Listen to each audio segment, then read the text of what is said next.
Greater Hyderabad mayor ని కైవసం చేసుకోవాలనుకున్న కాషాయ పార్టీ ఆశలు ఆవిరైనట్టేనా? గ్రేటర్ లో మున్సిపాలిటీలు, కార్పొరేషన్ల విలీనం, డివిజన్ల డిలిమిటేషన్ ని కమలం పార్టీ వ్యతిరేకించడానికి కారణమేంటి? బీజేపీ రాష్ట్ర కార్యాలయంలో జరిగిన సమావేశంలో గ్రేటర్ హైదరాబాద్ నేతలకి రాష్ట్ర అధ్యక్షుడు ఏం దిశానిర్దేశం చేశారు? విలీనం, డివిజన్ల డిలిమిటేషన్ పై కాషాయ పార్టీ తీసుకున్న కార్యాచరణ ఏంటి? ఆ వివరాలు ఈ కథనంలో తెలుసుకుందాం.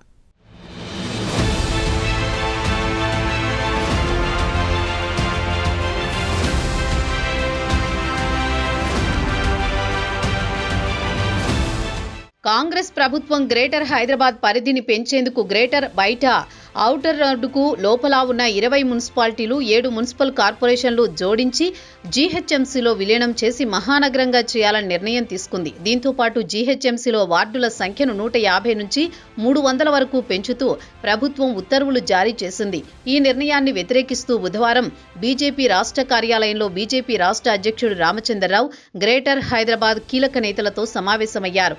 ఈ సమావేశంలో ఎటువంటి అభ్యంతరాలను వ్యక్తం చేయాలి, ఈ విలీనం, డివిజన్ల డీలిమిటేషన్ పై ఏ విధంగా ముందుకు వెళ్లాలో నేతలకి దిశానిర్దేశం చేశారు రామచంద్రరావు. ఈ విలీనం వెనుక కుట్ర దాగి ఉందని, కమలం పార్టీ ఈ నిర్ణయాన్ని తీవ్రంగా వ్యతిరేకిస్తోందని రాష్ట్ర అధ్యక్షుడు రామచంద్రరావు స్పష్టం చేశారు.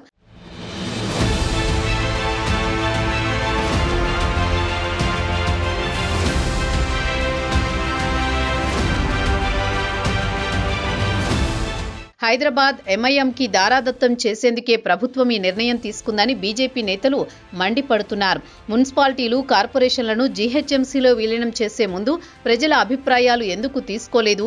కనీసం అఖిలపక్ష సమావేశం కూడా ఏర్పాటు చేయకుండా విలీన నిర్ణయం తీసుకున్నారని ఆగ్రహం వ్యక్తం చేశారు. రియల్ ఎస్టేట్ మాఫియా ప్రయోజనాల కోసం మాత్రమే ఈ విలీనమని ఆరోపించారు.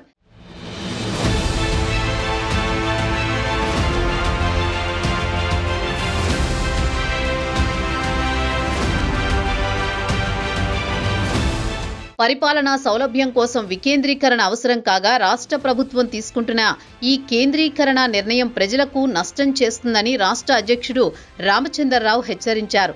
ఏడాది క్రితమే మున్సిపాలిటీ పరిధిలోకి తీసుకువచ్చిన గ్రామీణ ప్రాంతాలను ఇప్పుడు జీహెచ్ఎంసీలో జోడించడం వల్ల ప్రజలకు మరింత నష్టం జరుగుతుందన్నారు. జీహెచ్ఎంసీలో విలీనం చేశాక 69 లక్షల జనాభా కాస్త ఇప్పుడు 1,60,00,000కి పైగా పెరిగిందని తెలిపారు.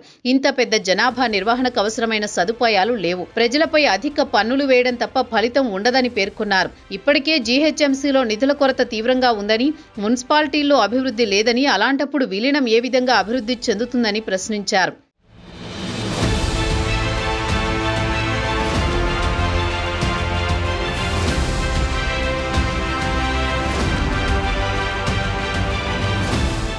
మజ్లిస్ కోసం సీఎం రేవంత్ రెడ్డి తాపత్రయపడుతున్నారు. అందుకే హైదరాబాద్ని వాళ్లకు అప్పగించడం కోసం ఈ నిర్ణయాలు తీసుకుంటున్నారని మండిపడ్డారు.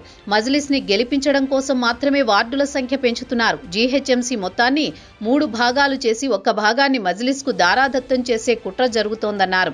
అభివృద్ధి విరోధక శక్తులకు హైదరాబాద్ను దారాదత్తం చేస్తారా అని మండిపడ్డారు. గ్రామాల్లో రైతుల భూములు కన్వర్ట్ అవ్వడం లేదు.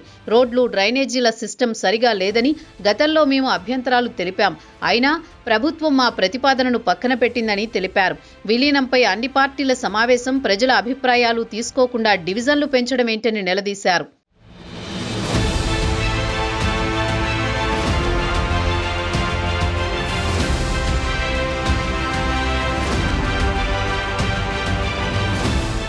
ఏ ప్రాతిపదికన 300 డివిజన్లు పెట్టారో చెప్పాలని డిమాండ్ చేశారు. డివిజన్ల పెంపుపై అభ్యంతరాలు తెలిపేందుకు 7 రోజులు సమయం ఉంది.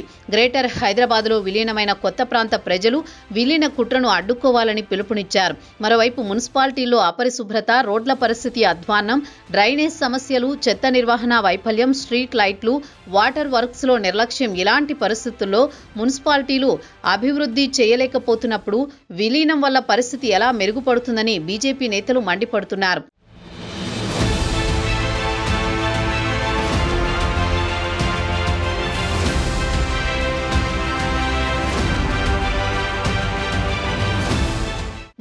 ప్రభుత్వం తీసుకున్న నిర్ణయంతో గ్రేటర్ హైదరాబాద్కి మేయర్ కావాలనుకున్న బీజేపీ కళ కలగానే మిగులుతోంది. మరి ఈ విలీనం, డివిజన్ల పెంపుపై ప్రభుత్వానికి కమలం పార్టీ ఏ విధంగా నిలదీస్తుందో చూడాలి మరి.